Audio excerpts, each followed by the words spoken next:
Inilah momen saat Presiden Prabowo diomelin Ibu Titik Soeharto dalam suatu acara di Istana pada Senin 12 Mei 2025. Pada acara tersebut, tampak ketiga putri mantan presiden sedang menyanyi, yakni Puan Maharani, Yeni Wahid, dan Ibu Titik sendiri. Mereka tampak menyanyi riang di atas panggung yang dipimpin Menteri Luar Negeri Sugiono. Semua yang di atas panggung itu juga tampak berjoget ria, tak terkecuali Presiden Prabowo Subianto. Tak lama berselang, Presiden Prabowo maju ke depan panggung dengan joget khas jurus silat yang biasa ia peragakan. Ibu Titik tampak tersenyum, lalu memanggil Prabowo dan memintanya dalam nada canda untuk mundur ke belakang. Bukannya marah diomelin sang mantan istri, Presiden Prabowo malah ketawa sambil terus bergoyang di barisan belakang.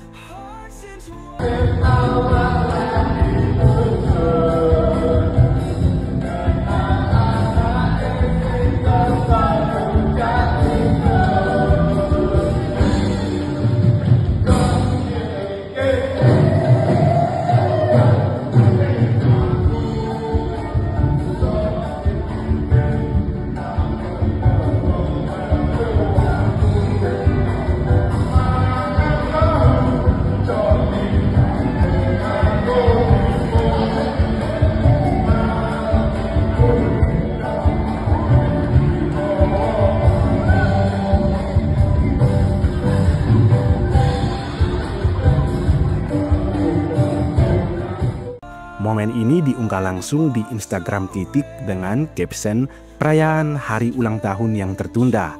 Terima kasih kepada semua sahabat, keluarga, handai tolan atas segala perhatian dan doa-doanya di hari ulang tahun saya yang ke-66 tanggal 14 April yang lalu.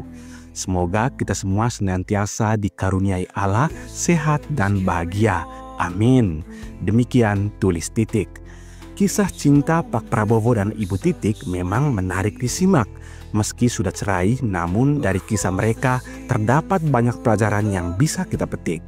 Simak ulasan ini selengkapnya.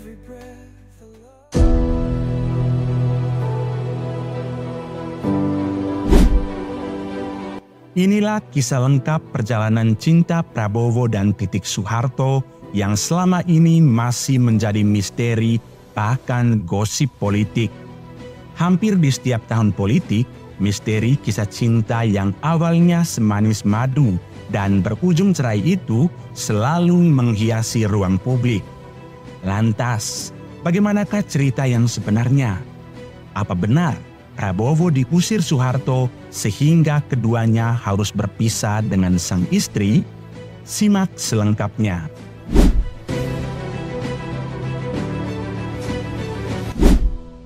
Banyak cerita beredar mengenai awal perkenalan Prabowo dan Titik Soeharto. Salah satu yang paling terkenal ialah keduanya saling jatuh hati sejak Prabowo menjadi taruna.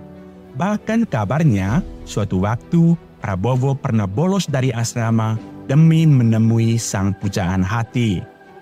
Namun yang jelas, Titik Soeharto bukanlah kisah cinta pertama bagi Prabowo. Ia sebelumnya pernah menjalin hubungan serius dengan seorang gadis asal Jogja, namun putus di tengah jalan lantaran Prabowo sebagai tentara selalu sibuk tugas ke lapangan. Prabowo juga pernah memiliki beberapa teman wanita, tapi sang ayah Sumitro hanya memperhatikannya sambil lalu. Sampai pada suatu hari, Prabowo meminta izin kepada Sumitro bahwa ia hendak membawa seorang teman wanita. Prabowo cuma mengatakan bahwa pacarnya itu salah satu murid Sumitro Jojo Hadikusumo. Belakangan diketahui sang murid itu ternyata Titik Soeharto. Sumitro pun berpesan khusus kepada putranya, "Kalau kali ini kamu tidak serius, payah deh kamu," tulis Sumitro dalam buku Jejak Perlawanan Begawan Pejuang Sumitro Jojo Hadikusumo. Mendengar dukungan sang ayah, Prabowo pun bergerak cepat dan memperkenalkan putri Soeharto itu ke neneknya. Pada kunjungan awal, nenek Prabowo belum tahu siapa Titik Soeharto.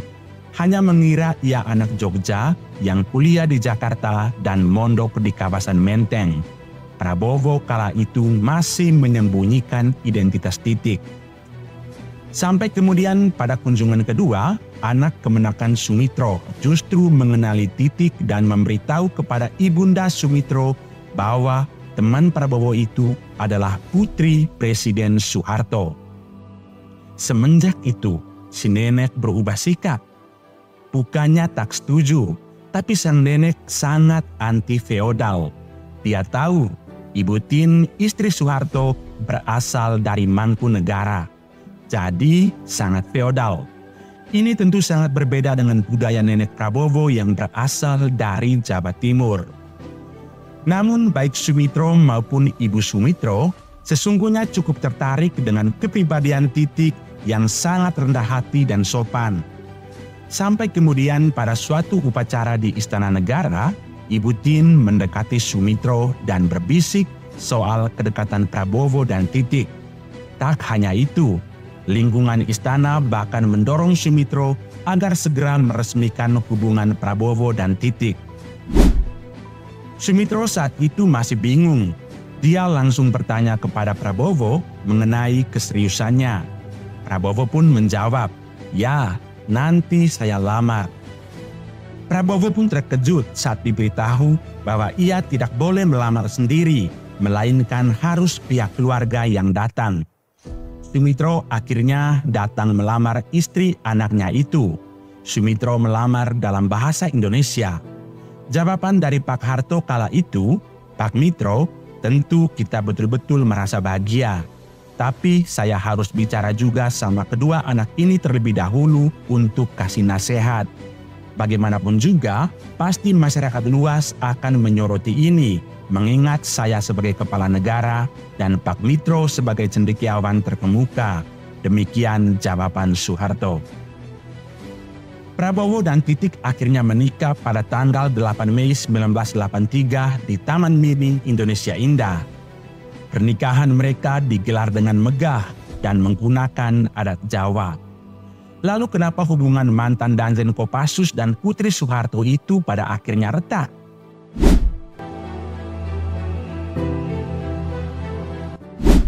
Setelah menjadi besan, hubungan keluarga Sumitro dan Soeharto awalnya berjalan normal. Meski kala itu Sumitro gencar mengkritik pembangunan Soeharto. Hubungan kedua keluarga tidak dapat dikatakan jauh, tapi juga tidak bisa dibilang mesra. Beberapa kali malah diwarnai perbedaan pendapat. Sumitro berpandangan, sulitnya terjalin hubungan yang akrab dengan keluarga Soeharto karena perbedaan kultur di antara kedua keluarga.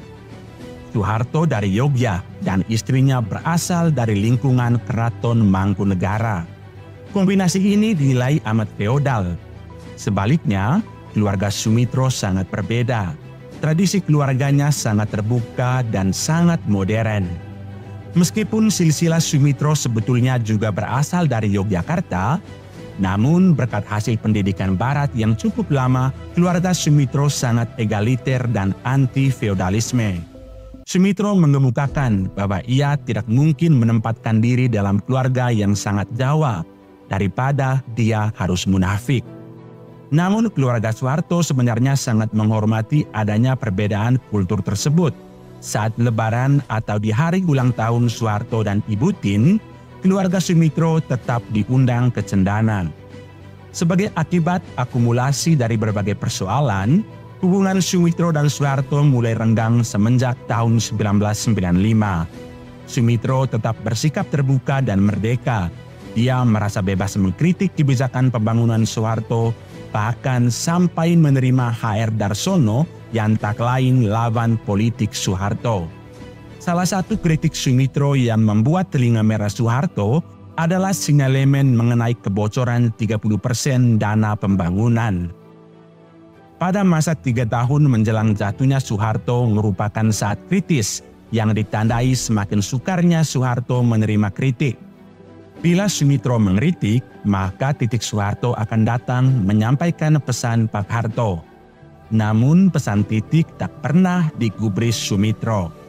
Tindak tanduk Sumitro dan keluarga rupanya semakin tidak berkenan di hati keluarga Cendana. Puncaknya adalah peristiwa lengser Soeharto 21 Mei 1998. Cendana sangat marah. Mengapa Prabowo membiarkan mahasiswa menduduki gedung MPR DPR? Mereka curiga bahwa itu sengaja sebagai bagian dari konspirasi untuk menjatuhkan Soeharto. Di hari jelang kejatuhan Soeharto di tahun 98, situasi politik keamanan kian memanas. Aksi demonstrasi berubah menjadi rusuh. Pendemo ditembak aparat keamanan hingga memakan korban jiwa dari mahasiswa. Pada saat itu, mahasiswa juga sudah berhasil menduduki gedung DPR MPR. Ketika peristiwa itu terjadi, Prabowo Subianto menjabat sebagai Panglima Kostrad. Dilansir dari buku berjudul Prabowo dari Cijantung Bergerak ke Istana, disebutkan Prabowo dipanggil salah satu anak Soeharto. Anak Soeharto yang tidak disebutkan namanya itu bertanya ke Prabowo mengenai tindakan ABRI jika mahasiswa terus-terusan berdemo. Prabowo menjawab, ada dua kemungkinan. Pertama, Presiden mesti mengundurkan diri, atau kedua, Presiden harus melakukan sedikit kompromi dan ada perubahan ke arah reformasi. Tak disangka, jawaban Prabowo ini membuat anak Soeharto itu marah. Prabowo dianggap pengkhianat oleh keluarga Cendana. Tak hanya itu, tuduhan Prabowo sebagai pengkhianat juga disebabkan beberapa hal lain, yaitu adanya pertemuan antara Prabowo dan Habibie setelah kerusuhan Mei 1998. Keluarga Cendana menuding pertemuan itu dalam rangka menyusun rencana menjatuhkan Soeharto. Padahal, pada pertemuan itu, Prabowo mengatakan tak masuk akal dirinya ingin menjungkalkan Soeharto karena dirinya adalah bagian dari rejim Soeharto. Menurut Prabowo, jika Soeharto berkuasa lebih lama lagi, tentu dirinya akan diuntungkan secara karir militer. Tanggal 20 Mei 1998, satu hari sebelum Soeharto mengumumkan pengunduran dirinya, ada rencana aksi 1 juta orang di Monas yang digalang Amin Rais. Prabowo dan Kiflan Zain melakukan manuver untuk menggagalkan aksi tersebut. Kiflan Zain memerintahkan pasukannya membawa senjata dengan peluru tajam untuk menghalau massa. Kiflan Zain juga mengerahkan tank dan panser di pusat-pusat kota. Ia memerintahkan pasukannya untuk melindas siapa saja yang memaksa masuk ke Monas. Alhasil, aksi 1 juta orang itu pun urung dilaksanakan. Di hari yang sama lepas maghrib, Prabowo mendatangi Habibie. Prabowo memberitahu bahwa kemungkinan besar Soeharto akan turun. Setelah itu Prabowo yang masih mengenakan seragam loreng tentara berajak ke kediaman Soeharto di Jalan Cendana. Kala itu Prabowo mengira bakal dipuji oleh mertuanya karena berhasil menggagalkan aksi 1 juta orang di Monas. Di ruang keluarga, Soeharto terlihat sedang duduk bersama Wiranto dan anak-anaknya. Tak disangka, bukan pujian yang didapat Prabowo, malah didamprat oleh anak Soeharto. Mami putri bungsu Soeharto langsung berdiri dari tempat duduknya. Sambil menudingkan jarinya ke hidung Prabowo, Mami mengatakan Prabowo pengkhianat, lalu mengusir Prabowo dari rumah itu. Prabowo berjalan keluar dan menunggu untuk penjelasan istri Prabowo. Saat itu, Titik Soeharto hanya bisa menangis. Akhirnya Prabowo memutuskan pulang karena tak juga ditemui oleh keluarga Cendana. Pada saat itu, Soeharto sempat bilang ke Wiranto untuk menyingkirkan Prabowo dari pasukan. Prabowo lalu menelpon ayahnya dan memberitahu bahwa dirinya dikhianati oleh mertuanya sendiri. Sumitro awalnya tak percaya, namun Prabowo tetap meyakinkan bahwa ia dikhianati. Bagaimanapun dia kakek dari anak sayang, walaupun kemudian dia membenci saya, kata Prabowo. Dari situlah hubungannya memburuk dengan Soeharto dan anak-anaknya. Prabowo bercerai dengan Titik ketika Soeharto jatuh sakit.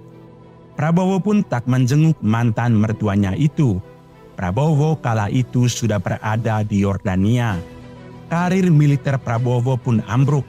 Ketika Soeharto lengser, ia dipecat oleh Dewan Kehormatan Perwira. Itulah kisah hubungan Prabowo Subianto dengan keluarga Cendana di tahun 98. Hubungan Prabowo dan Titik pun dinilai kandas karena politik.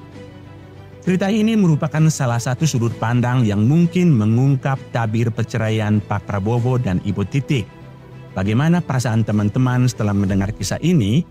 Silakan berbagi pendapat di kolom komentar.